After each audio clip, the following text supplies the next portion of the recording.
Most people believe supplements are a shortcut to health. If something is missing, you add it. If energy feels low, you boost it. If aging feels threatening, you counter it. That logic sounds reasonable, yet when researchers look closely at long-term data, the picture becomes uncomfortable. Populations that consume the most supplements are often not the healthiest. In controlled settings, many isolated nutrients fail to deliver the benefits they promised in theory. And in some cases, the very act of obsessing over supplements quietly interferes with the body's own adaptive systems. This is not because supplements are useless, nor because the body is fragile, but because human physiology evolved around balance, context, and restraint. There are several subtle contradictions hidden beneath the surface here, and by the end of this discussion, you will likely see supplementation not as a solution or a problem, but as a tool that is frequently misunderstood. To understand why fixation on supplements can backfire, it helps to start with how the body actually maintains health. Human biology is not driven by maximization. It is driven by regulation. Nearly every system in the body operates within narrow ranges, constantly adjusting through feedback loops. Hormones rise and fall. Enzymes speed up or slow down. Cells respond differently, depending on timing, dose, and surrounding signals. Nutrients do not act alone. They work in networks, influenced by absorption, transport, storage, and excretion. When food provides nutrients, it does so slowly, in complex combinations, alongside fiber, water, and thousands of bioactive compounds that shape how those nutrients are used. Supplements, by design, remove that context. They isolate, concentrate, and simplify. This can be useful in deficiency states, but when used indiscriminately, it can disrupt the very regulatory systems that keep physiology stable. One of the least discussed effects of chronic supplementation is how it alters the body's perception of scarcity and abundance. Many adaptive responses evolve precisely because nutrients were not constantly available in high amounts. Mild stressors, including temporary shortages, activate repair mechanisms. This principle is known in biology as hormesis, where small challenges strengthen systems rather than weaken them. When certain nutrients are always abundant, some of these adaptive pathways become less responsive. For example, antioxidant systems in the body are not passive shields waiting to be filled. They are dynamic networks that upregulate in response to oxidative signals. Flooding the system with external antioxidants can blunt these signals, reducing the body's own endogenous defenses over time. This does not mean antioxidants are harmful, but it illustrates how removing physiological signals can unintentionally reduce resilience. Another overlooked issue is compensation. The body rarely accepts an external input without adjusting elsewhere. When one pathway is artificially supported, others often downregulate. Calcium intake influences hormone signaling. B vitamin intake interacts with methylation cycles. Protein intake affects insulin, growth signals, and cellular recycling processes. When supplementation becomes habitual rather than strategic, the body adapts to the external input as if it were the new baseline. This can create dependency, not in a psychological sense, but in a physiological one. When the supplement is removed, the system may feel temporarily worse, reinforcing the belief that the supplement was essential, when in reality, the system had simply adjusted its internal production downward. There is also a cognitive dimension that quietly shapes outcomes. Obsession with supplements often shifts attention away from foundational variables that matter far more over decades. Sleep timing, meal regularity, sunlight exposure, physical movement, and stress regulation exert enormous influence over metabolic health, inflammation, and aging. Supplements feel precise and controllable, while these factors feel vague and inconvenient. This creates a false sense of optimization, where effort is concentrated on minor inputs while major drivers remain unchanged. Over time, this imbalance produces frustration. The supplements do not deliver the expected transformation, leading to either higher doses, more products, or constant switching. None of this addresses the underlying systems. Scientific studies reflect this pattern. When nutrients are studied in isolation, outside of deficiency contexts, results are often neutral or inconsistent. Large trials on vitamin supplementation repeatedly show limited benefit for disease prevention in well-nourished populations. In some cases, excess intake correlates with higher risk, not because the nutrient is toxic at normal levels, but because biological systems are not designed for chronic supraphysiological exposure. Nutrients behave differently when consumed as part of food matrices versus extracted and delivered alone. The difference is not philosophical, it is biochemical. Absorption rates change, competitive transporters become saturated, storage mechanisms are altered. The body does not read labels, it responds to concentrations and signals. There is also the issue of timing, which is rarely discussed outside of research settings. Many nutrients exert different effects depending on when they are consumed relative to circadian rhythms, meals, and physical activity. Hormonal sensitivity fluctuates across the day. Digestive capacity changes. Cellular repair processes peak at night. Taking the same supplement at the same time every day without regard to these rhythms assumes the body is static. It is not. Chronic misalignment between supplementation and biological timing can reduce effectiveness or subtly interfere with natural cycles. Again, this does not mean timing must be optimized obsessively, but it highlights how simplistic approaches miss important layers of regulation. Over the long term, the most concerning consequence of supplement obsession is not physiological harm, but misplaced trust. When health is framed as something that can be purchased and added, it undermines the understanding that health is largely emergent. It arises from interactions between behaviors, environments, and internal systems over time. Supplements can support this process in specific contexts, such as documented deficiencies, restricted diets, or certain life stages. But when they become the center of attention, they distort priorities. The body becomes treated like a machine that needs constant inputs, rather than a self-regulating organism that thrives when its core conditions are met. A more scientifically grounded approach views supplements as situational tools, not daily insurance policies. It respects that absence can be as informative as presence, that mild stress can be beneficial, and that adaptation requires signals, not constant suppression. It also recognizes that doing less, but with intention, often produces better long-term outcomes than doing more without understanding. Health is not built by stacking interventions. It is built by removing what interferes with the body's ability to regulate itself. When the obsession fades, clarity improves. Supplements can then be evaluated calmly based on evidence, context, and individual need, rather than fear or hope. This shift does not reduce control, it restores it. Instead of chasing additions, attention returns to systems. And when systems are supported, the need for constant supplementation often diminishes naturally, not because supplements were the problem, but because the body was never meant to be managed that way in the first place. Another way to understand why supplements so often disappoint is to step back from biology and look at how knowledge itself is produced and marketed. Nutritional science does not advance in a straight line. It is shaped by funding structures, measurement limitations, and incentives that favor isolating variables, even when human physiology does not operate in isolation.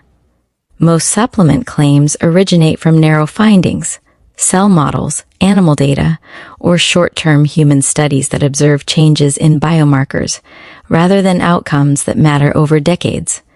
A marker moves in a favorable direction, and the implication quietly expands into a promise. What is rarely emphasized is that biomarkers are not goals. They are signals. Improving a signal does not guarantee improving the system that produced it.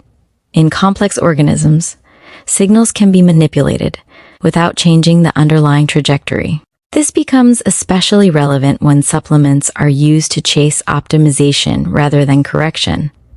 Blood values, inflammation markers, hormone levels, and nutrient panels are snapshots taken from a moving system.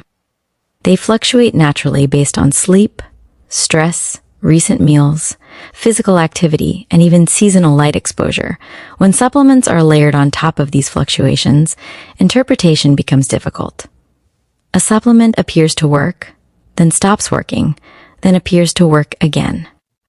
This inconsistency is often interpreted as a need for adjustment or escalation, when in reality the system was never stable enough for clear attribution.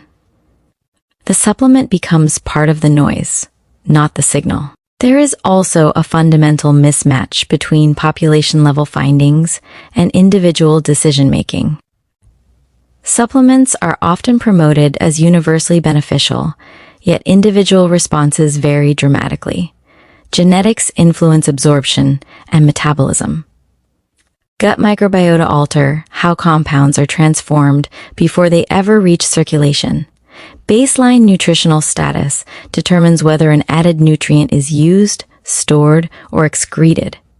Two people can take the same supplement at the same dose and experience entirely different physiological effects. When outcomes are unpredictable, belief fills the gap. Expectation shapes perception, and perception shapes behavior. This is not imaginary. Expectancy effects are well documented in neuroscience and physiology. Feeling better does not necessarily mean functioning better, but the feedback loop can be powerful enough to reinforce continued use regardless of objective impact. The supplement industry quietly benefits from this ambiguity. Products are rarely positioned as unnecessary once conditions improve. Instead, they are framed as ongoing support, maintenance, or insurance. This framing shifts supplementation from a temporary intervention into a lifestyle identity. The consumer becomes someone who manages health through constant input rather than periodic evaluation. Over time, this erodes the skill of listening to internal cues. Hunger, fatigue, recovery, and stress tolerance become interpreted through the lens of what was or was not taken that day. The body's feedback is outsourced to routines and bottles. Another underappreciated angle is opportunity cost. Every intervention occupies mental space, financial resources, and behavioral bandwidth. When attention is consumed by researching, purchasing, timing, and tracking supplements, it displaces other forms of engagement with health that are harder to package but far more influential. Learning how your energy responds to different sleep schedules, noticing how meal timing affects focus, understanding how stress accumulates across a week rather than a day. These forms of literacy cannot be swallowed. They require observation and patience. Obsession with supplements often arises precisely because they offer certainty where self-observation feels ambiguous. There is also the issue of regulatory minimalism. Supplements are typically regulated as foods, not medicines, which means efficacy does not need to be demonstrated before marketing.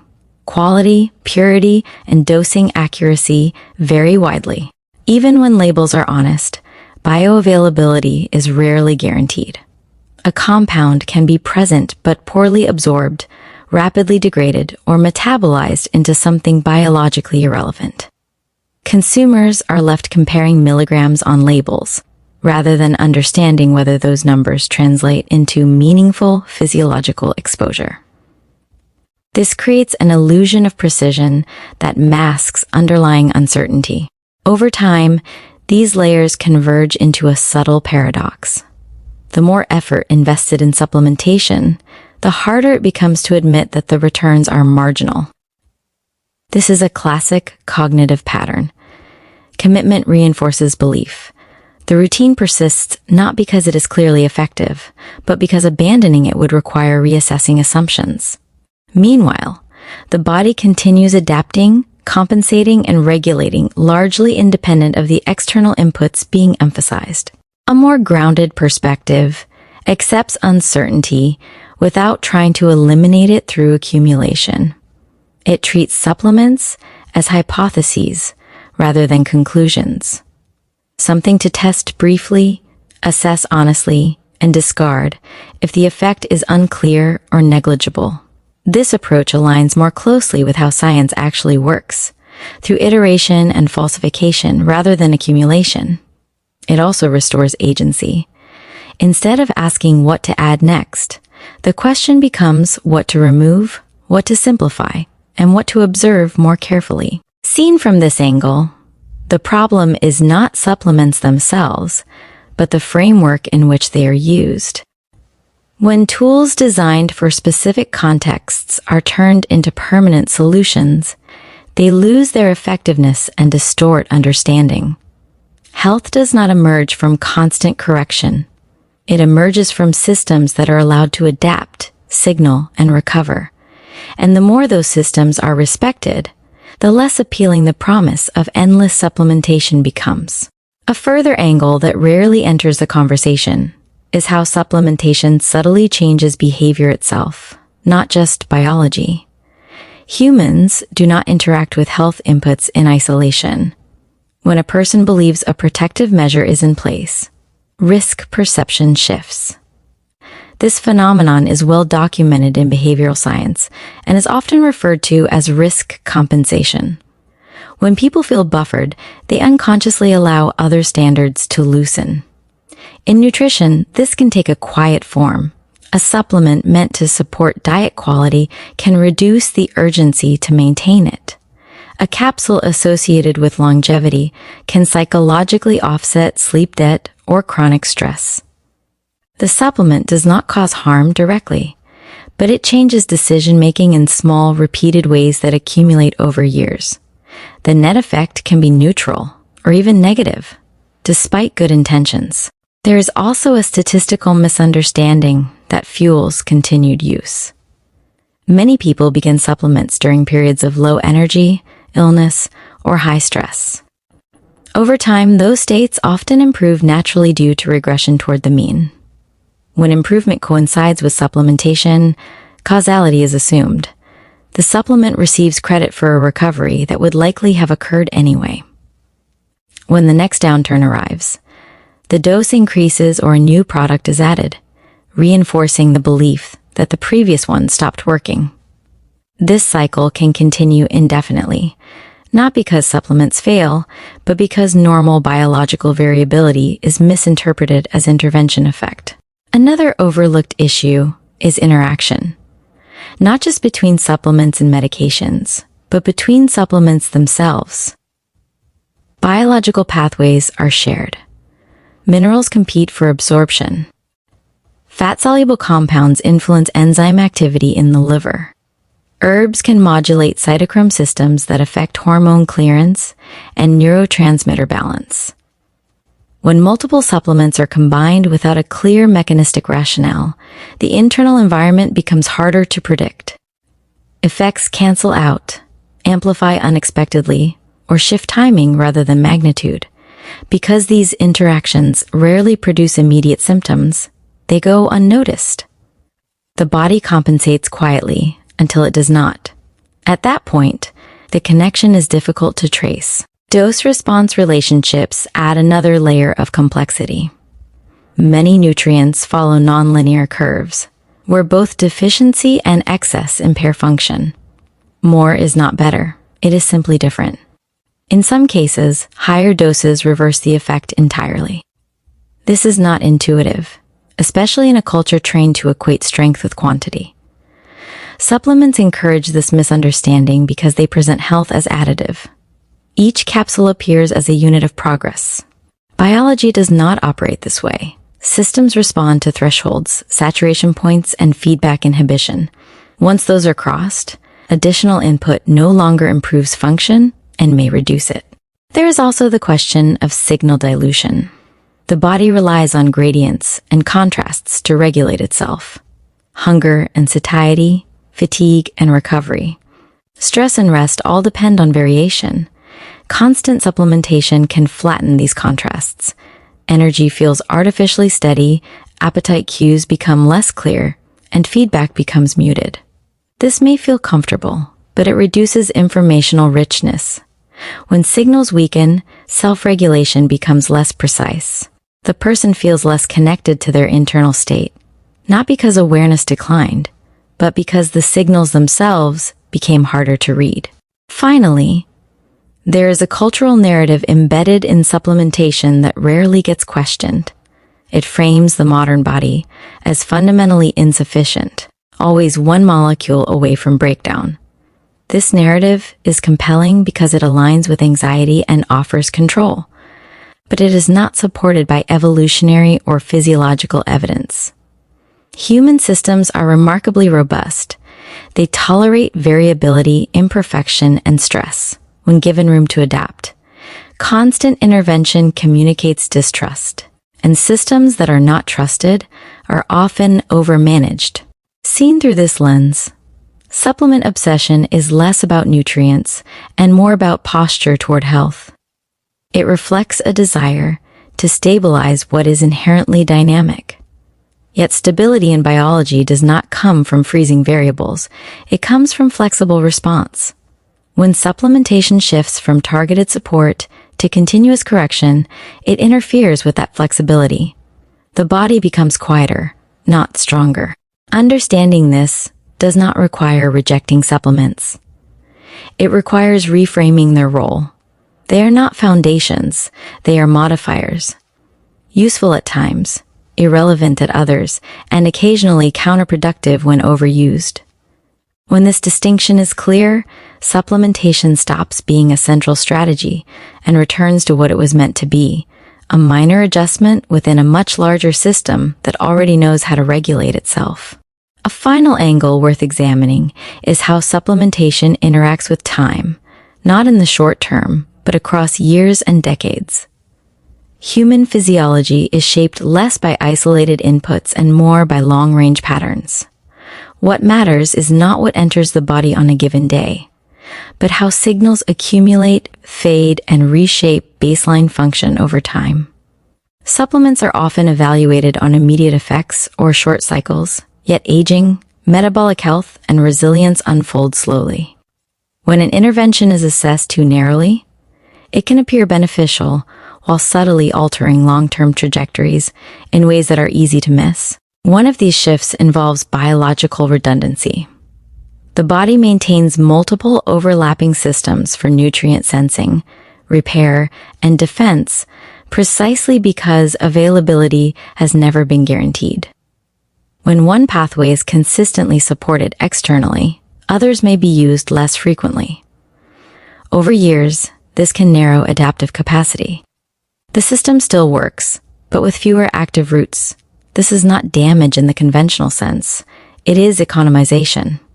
Biology conserves energy by downscaling what is rarely required. The consequence is a body that appears stable under familiar conditions, but is less versatile when conditions change. Another long-term effect involves learning at the cellular level. Cells respond to patterns. Repeated exposure teaches systems what to expect. Constant supplementation creates predictability where variability once existed. This predictability can reduce sensitivity. Receptors become less responsive. Transporters adjust. Enzyme expression shifts. These changes are gradual and reversible, but they shape how the body responds to future inputs. When supplementation is stopped later in life, the return to baseline may feel harder than expected, not because the supplement was essential, but because the system adapted to its presence over years. There is also a subtle temporal trade-off between maintenance and renewal. Many supplements are taken to support ongoing performance, energy, or stability. But biological renewal often depends on cycles of breakdown and rebuilding. Cellular cleanup processes, tissue remodeling, and metabolic resets are triggered by fluctuations, not constancy. When the internal environment is kept artificially smooth, some renewal signals become less pronounced. The body prioritizes maintenance over renovation. In the short term, this feels supportive. In the long term, it can slow turnover, which matters for aging tissues. From a lifespan perspective, the most consistent predictors of long-term health are not nutrient abundance, but metabolic flexibility and stress tolerance. These qualities emerge from repeated exposure to manageable challenges, followed by recovery. Supplement obsession often aims to eliminate challenge, rather than calibrate it. Discomfort becomes a signal to intervene, rather than adapt. Over decades, this shifts the relationship with the body from collaboration to control. Control feels safer, but it limits learning. There is also an intergenerational implication that is rarely discussed.